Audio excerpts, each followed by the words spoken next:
And here, my friends, is the long-awaited finals of the battle for the Bob. I am here with my trusty co-commentator, the Dogfish, a Merfolk expert, and a newly minted mid-range player. We don't see Merfolk in this top 8, nor in the finals. Not exactly a deck that translates to the 5-ticks format all that well, Dogfish, but we see all kinds of great gameplay has already taken place. We're going to briefly talk about what has gone down, our thoughts on the quarterfinals and the semifinals, and of course our thoughts on the finals that you're about to see. So let's start up here in the top left corner. We saw Nostier defeat Ironworks. Is it Delver taking down Soul Herder? Is that basically how you thought it would go down? I think that had a little bit of back and forth to it, but yeah, I think it's pretty hard to get a Soul Herder to stick in that match. You're just kind of winning on the value plan if you can. Yes. And I think Is it Delver making that progression isn't anything out of the ordinary. I agree, and also another route to victory for Soul Herder is that beautiful morph package, but deploying a Grey Ogre against an Is it Delver and planning to then do things involving flicking it is just not going to get you there much of the time. So we mentioned pairings, and pairings have been very decisive here. You could say that every quarterfinal matchup, if they had had different pairings, they could have gone all the way. I think that's very true for Ironworks, but he was stopped in his tracks by Nostier. And then here in the bottom left, we saw Kaminet on Living End take down Lucas on green-white value. I think you and I both kind of saw that as the likelier outcome, right? Yeah, I believe so. Kami has a few instant speed ways to go off, and we saw that in one of the matches where he kind of went off on top of the whole Armageddoner, blowing up all the lands. He got in on top of that stack and won out that battle. One of the coolest moments of the tournament, to be sure. And I guess before we go over to the right side of the bracket, let's just talk about the semifinal.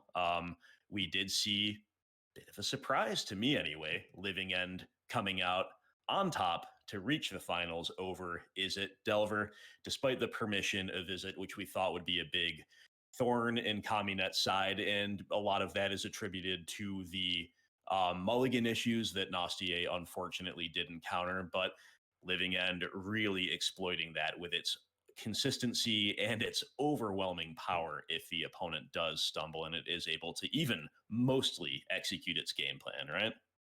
Yeah, we kind of saw the strength of Living End in this format, and really in Modern in general, is that it has a few different ways to go off. You have to fight the deck on a few different axes, and these Is it Delver decks, they got a little less consistent in some of them with their mana bases due to Lightning Bolt being one of the more expensive cards in the format.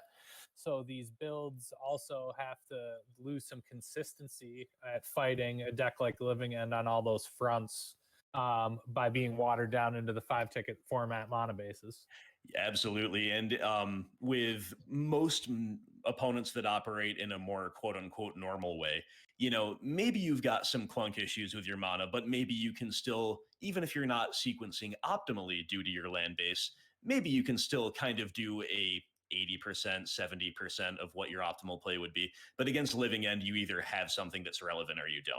And if you don't, you're done. And that's what we did see there. And what I imagine happened to Kami throughout the tournament, definitely really preying upon the 5-ticks land bases and in a way that you might not see as obvious when you're just glancing at the lists and thinking about what Living End does. But taking a look at the top right portion of this bracket, we had the Is It mirror, and there was only to be one winner. And this is what, again, you and I kind of thought would be the case.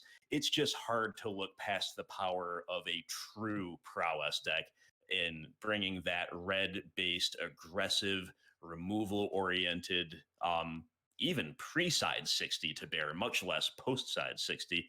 The Delver and the Pyromancer, cards like that, can't really survive on a reliable basis whatsoever. And even though I loved Bobby's list, it was definitely unfortunate for him to run into Prowess right out of the gates. He couldn't really leverage a lot of the real wealth of permission he had, nor the card advantage all that well. Yeah, I think Bobby would have been maybe the one you'd like to have seen played Kami out of this setup. He had a very interesting list that could fight on a few more axes and against different types of decks. where the Juggernaut just stuck to the tried and trusted, hit him with Prowess bombs till they're dead, and that's kind of it got him through the tournament, and it won him out in that matchup. Absolutely. And then in the bottom right, the final quarterfinal match, we saw the mid-range slugfest, and we saw again Mulligan's playing a pretty significant role for Connor, and the land base also playing a pretty significant role. I would have to speak with Connor directly to see exactly how bad the land bases felt for him throughout the Swiss rounds. It is a complete miracle, as I said in the pregame show with Mirabito, that a true abs and mid-range deck in 5 ticks has done so well. So we just have to really spotlight that. I cannot overstate that. So congrats to Connor. Unfortunately, he was on the receiving end of a little bit of bad variance, and a little bit of bad variance goes a long way when you're trying to put a mid-range deck together across 3 colors with a 5-tick ceiling. And Dan's Mono Black Devotion, whenever I have seen it in action, oh my goodness, is it ruthless. We're really thriving when the black-based interaction is live, and we saw that in the quarters, and we also saw that in the semis. Anything to say about that, Dogfish?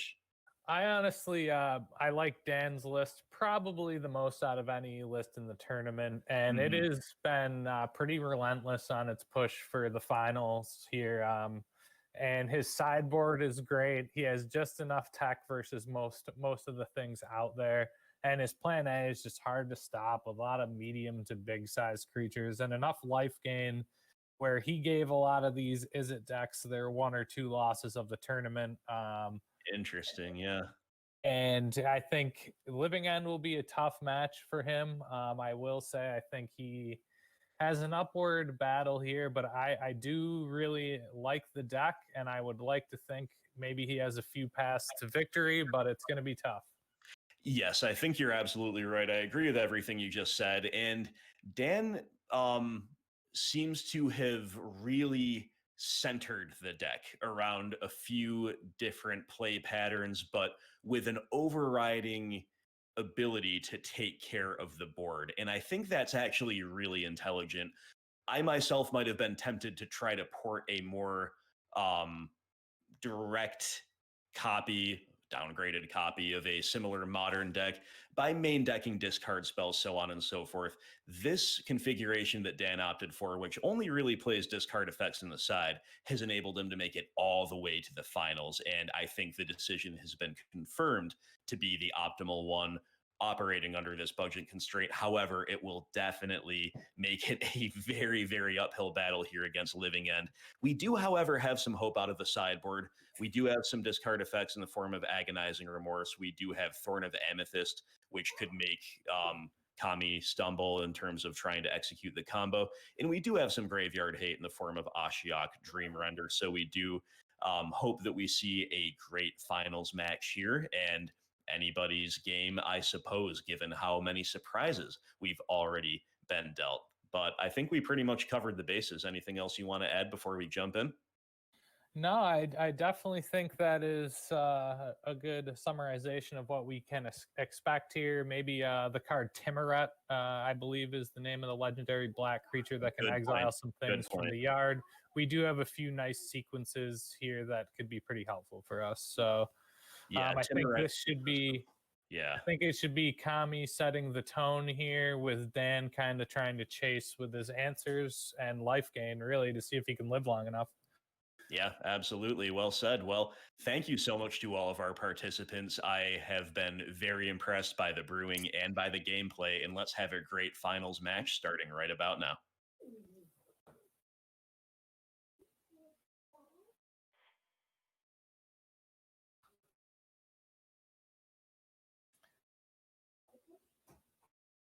So as we get into this game here,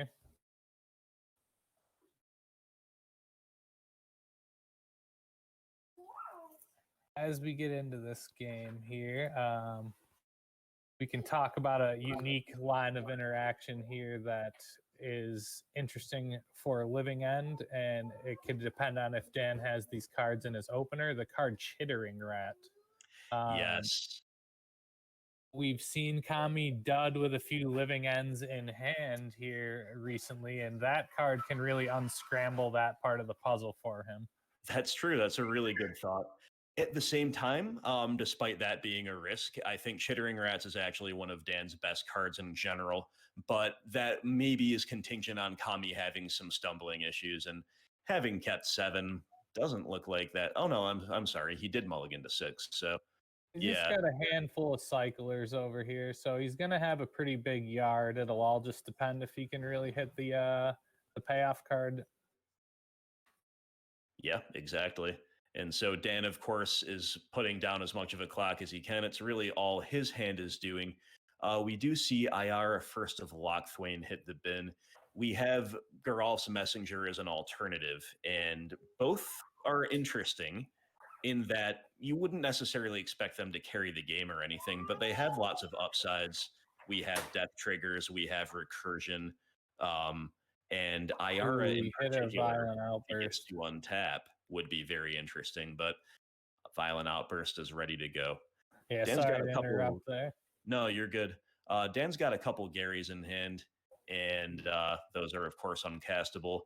The rest of the hand is Geralf's Messenger, Fatal Push, and Foul Mire Knight. Looked like he was thinking about attacking with, or excuse me, deploying Messenger before he attacked. I thought maybe that was the play, but if Kami hasn't Violent Outburst yet, then Dan takes in a line that can really get him rewarded here. And note that he's leaving Ayara back, looking to draw some cards, and also fill the graveyard in response to a living end. Yeah, this is about Or as at good least, of a yeah, line as you can hit yeah, here for Dan. Unfortunately, he's still probably going to be facing a pretty substantial sized army. And as you mentioned, if he has a couple Garys, Grey Merchant of Asphodels in hand, Big Gary is a little slow here, but yeah. You know, the way Dan sequenced, I thought he was going to play around Violent Outburst. He's not. He is now kind of shoving all in and making Kami have it, which, don't get me wrong, is totally understandable. But another line would have been, you sit back with Ayara, you could sacrifice maybe the Gifted Etherborn with a living end on the stack. You're drawing some cards. You're cheating things back into play. The the Geralf's Messenger would have come back in that way too. It's definitely interesting, but yeah, I was thinking that would be the line that we'd see. Maybe it is correct, or that's definitely clearly seems to be a choice. Dan's a pretty calculated player, so I would imagine he ran it through in his head if he just wanted to try and finish him off in one turn, or. Yep. And it seems to be that obviously was his plan, and it doesn't look like it's going to pay off here. But Yeah, you understand it though. Playing a reactive game against living end it's just bad practice in general in the dark. He doesn't have any hand information, and he's drawn a defile. He's just going to scoop it up. That's that. So yeah, Dan, I'm gonna imagine that's kind of yeah, reminds me of a Merfolk play right there, where it's like, all right, if they have it, I know I'm dead, but my best line here is just yeah, to run out my aggro plan and sure, yep, kind of assume it's coming. But look at there's Kami's got a lot of sideboard cards here to kind of um he's kind of can't really protect against discard like he could against the combo magic here. So right. we'll see how his siding changes compared to the couple last matches where he was kind of fighting combo or control. Yes. So far, Dan's looking like he's considering a lot of the stuff we talked about. Fatal Push is the first cut. Ashiok is the first in. And Agonizing Remorse following closely behind. Where Kami's got a stack of cards here that he hasn't moved much of anything around. I'm not sure he has to change much or even really wants to. He might be the one just kind of sticking to the plan and having to be stopped. Right. So he hasn't actually moved anything into the board. I believe he is just checking the list, and he's got a stack of cards he moved over to the right as options, but they haven't hit the board yet. Yeah, interesting. Yeah, Dan's kind of doing the same thing. He's considering Thorn of Amethyst, and then he's got another pile of Sorcerous Spyglass, Mutilate, Tendrils. I think he is going to bring in one mutilate, and this can clean up after a living end if he's able to delay the combo until, say, turn 5, which I think is realistic. Looks like he's going for the second mutilate, trimming around the edges. A gatekeeper is going down. It's really tricky to side optimally here from the mono black perspective. He doesn't look like he's opting for the thorns though, and I have to say, I think I would, but he's certainly way more experienced than myself, and I think you're correct there. I mean, it takes them having a violent outburst would then cost 4. The living end would cost 2 more. Oh, sorry, living end would cost 1 more, so it'd be 5 mana to even pull that off. Yes. And, maybe he's thinking my clock isn't quick enough to win with that type of thing anyway, so I'm going to go all in on other avenues, and I do understand that.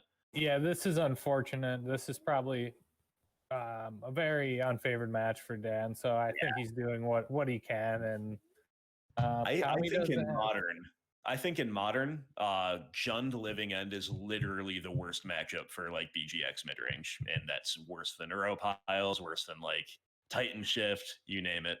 So that's interesting to know that it's the same for most mid range or Jund type matches. I wouldn't have known that as an experienced mid range pilot. Right. And if you look at Dan's hand that he's looking at now, you see exactly why it's nominally functional. We've got 3 swamps, a Foul Mire Knight, a Gatekeeper, and 2 Ravenous Chupacabra. That's the beating of any creature deck, but he's got to send it back. And now we're talking. 3 lands, 2 Ashioks, and a Chittering Rat. So it does nothing for 2 turns, but we got the sideboard. We got the interaction. It's looking okay. That might have a chance to beat what we are looking at. We're keeping a Maul here with all cyclers and 2 lands. So if we're going to have to feed the yard here to go off or to go digging for it, those Ashioks have a chance to do some work. Absolutely correct. And Dan draws a threat right off the top, a 2-drop threat. Definitely shaping up to be a game. That's all you can ask for from the mono black perspective. Give me a chance. So we've got enough lands over here. We just need to find the piece. This is smart by Kami here. Obviously, you hold your cyclers until the end steps of the turns. This is why, if we know Dan has this Ashiok, if he just kind of cycled there in his own turn, he would be losing 2 more cyclers on top of this. Absolutely. I mean, this is pretty mediocre, only hitting 1 cycler, but I mean, you're still kind of forcing him, because we know Kami's hand, that we're forcing him to continue to feed the yard to dig for the card, so he's in a weird place. Yep, exactly. It's not a horrible place to be in, but all right, he's milling out our graveyard. Not a horrible place to be in, but it's a little awkward if we can't do anything about this Ashiok or get a piece to combo off at instant speed. Yeah, exactly. And worth noting that Dead and Gone is only 2 damage to target creature, so not able to. The draw over here was insanely good. We are now looking at a Violent Outburst. There you go. Instant speed combo piece, definitely what the doctor ordered against Ashiok Dream Render. So if you mentioned Thorn of the Amethyst, maybe that comes down on turn 2. Well, we wouldn't have our Ashiok down, so we couldn't avoid this Violent Outburst. And I think now would be a good turn for the Thorn. This turn 4 after you've got your threat and your hate piece down. But unfortunately, Dan has just run another swamp. So we've got a Chittering Rats and a backup Ashiok in hand. A couple lands. So yeah, now we're going to get the chance to cycle, Violent Outburst. And that's probably game. Yeah, I would imagine that's going to be the beats. I don't know if there's a sweeper that can handle that on Dan's side of the board. There is a mutilate. It's difficult for me to see exactly what the toughness is over there in the graveyard. We'll see when they come out. I think it'll be a lot of toughness for creatures, but okay. Well, mutilate could beat that. I guess he'll be all in on drawing that. Then he brought in both, I believe. So there are outs. So here's the, it's not going to affect this match, but for those out there, if Kami had a living end in his hand, he could allow this to go off and put the living end back on top of his deck. Yep. And maybe it could still come cool. up, if he cycles all these in response. It's probably one of those things as a living end player that you're like, you just like explode with joy of just one of those random corner cases in Magic that you love to see when you're the pilot.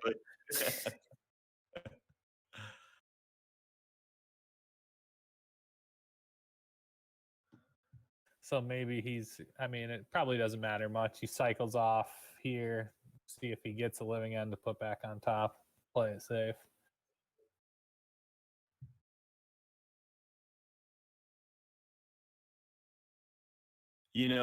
Just a minor thing, but maybe leading on Chittering Rats before activating Ashiok would have put Kami in a little bit of a tougher bind, but can't see it being the outcome here.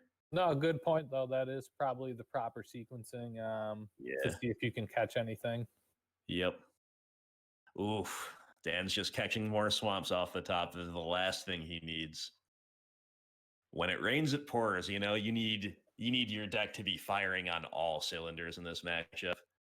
And that's, again, the hard part about not having full modern power decks that can really fight living end on these multiple axes. And with so many ways to actually cast the living end. They have 7 or 8 ways to do it. Right. Maybe even a few more that I'm not as familiar with off the top of my head. But there's a lot of ways to make it happen. And then if you do dot out, you just have all these big goons that aren't actually that bad in 5/6 Modern. Yeah, exactly. They're not getting taken over by a Primeval Titan and still not being big enough to defend themselves there. So exactly. So yep, here comes that Violent Outburst, and if he had the Mutilate here, I guess that was good cycling from Kami to make sure he's got the gigantic Titan Huthrax down, just to really make sure he's got the beating of the sweeper effects, no damnation or anything. But I think this is about all over, but the crying. I think we're in the formality stage here. Kami drew a living end. He's got a Minotaur he could play out in hand. I'm not even sure that he needs to. Might as well just save it in case there is a sweeper and just end the game with these creatures that he has. Yep, definitely a real... He knows that he's probably got this just about locked up. Dan would need a sweeper here to really have any sort of hope. So tough matchup for Dan. It hasn't really been an exciting back and forth final, but we have seen some dominance on display here from Kami on this living end deck. Yes, and you're right, and that in and of itself is definitely worth showing and worth remarking upon. We have to give Kami major credit, not only for his piloting, but for his choice of archetype. I mean, Living End is one of those that stands out. It's definitely cheap. You can definitely say that 90% of the deck outside of the land base is available in this 5 ticks budget. And wow, has it ever been a juggernaut in this format? And kind of what the final in the pre-finals just now, if we had a higher quality and or quantity of discard effects, who knows? It's still a major uphill battle for Dan either way, though. Even if he had like a Davriel play set to reach for example, still wouldn't be feeling too good. Yeah, and it's good to note that this was everybody's first crack at 5 ticks Modern. So our sideboards weren't all perfect. Now that we played through a tournament, it was like, whoa, I don't have all the answers that I thought I had. Yeah, I couldn't fit some of them, or I'm on a budget version in a budget deck of a semi-good answer to this deck. And I remember Yeah. everybody getting excited. Bloodbraid Elf was so cheap and trying to make mid-range decks on this mid-range Discord. And Tommy is just known for combo, and he sees Bloodbraid Elf is super cheap, and he throws in Living He's End. like, yeah, Living End. Yeah, and exactly. And some salt in the wound there at the end for Dan because he does find Timuret, which is a great card, just coming a little bit too late. That had been the turn 2 threat. You're able to pressure main phase with Ashiok activations, the graveyard, and then also hold up some Timuret activations while getting in for 2 every turn. That might have been difficult to stop. Then again, there was Dead and Gone, so it's a little bit reminiscent of the quarterfinals against Lucas, where Kami just kind of had everything covered in the decisive match. So, great job to both of our competitors here. Congratulations to Kami Tech for taking it all down with Living End. Our condolences to maybe Lotus's Dan, who did wonderfully to get a mid-range deck all the way to the finals, only to run into the absolute nightmare matchup. Dan really needed one of the Is It decks, maybe, or something else to stop Living End in its tracks, but nobody's stopping this Living End deck. Congrats to Kami. What else do we have to say, Dogfish? Anything else? What are you going to brew for the next 5 ticks? That's what the fans really want to know. So I really liked my 5 ticks deck playing the construct grave recursion. It was fun, but I feel like I'm punished for not playing Merfolk. If there's another 5 ticks matchup, I feel like I should go back to the one true path. Otherwise, I'll be punished and knocked out early again. Absolutely. Hey, you got to. So, yeah, sounds good, man. Well, I'm looking forward to that. Thank you very much for joining me on commentary here. Well done. And big shout out to the Fjord and Steven Mirabito for being the other commentary team, and especially Mirabito for doing the lion's share of all of the prep and all of the technical work to make this possible.